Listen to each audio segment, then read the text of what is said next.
So my name is Tim Brookes. I'm a writer and I'm the director of the writing program at Champaign College. And the work that I've brought here, as I say, is something completely different from what I've done before in my life. And it's a series of carvings, I guess you would call them, which is called the Endangered Alphabets Project.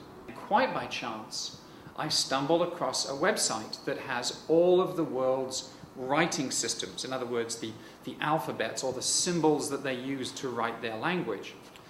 And two things struck me as being very strange or very interesting about this collection. First of all, I had never heard of most of them. I mean, literally most of them. I'm a reasonably well-traveled person, and literally 80% of them were completely unfamiliar to me. And the other thing was I was struck by how many of them were endangered. Time and again I was seeing, this script is no longer used in schools or taught in schools or used for government purposes or whatever, because people nowadays used either the Arabic alphabet or most commonly the Latin alphabet, the ABC that we know.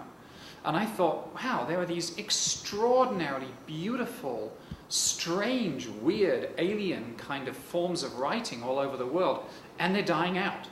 And I did a count, and there are something like 6,000 or 7,000 languages in the world, but there are fewer than 100 ways of writing those languages, and over a third of those are endangered right now. So I thought this was pretty interesting.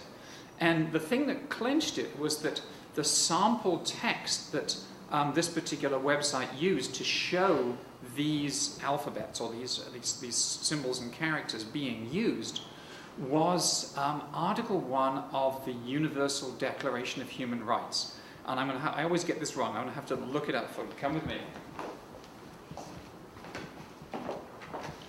So, Article 1 of the Universal Declaration of Human Rights says, all human beings are born free and equal in dignity and rights.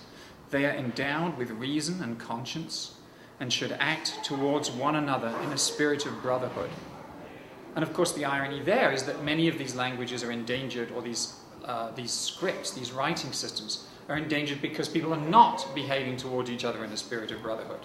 So that's what this exhibition is. Every one of these boards here has those two sentences written in an alphabet or a writing system that is endangered.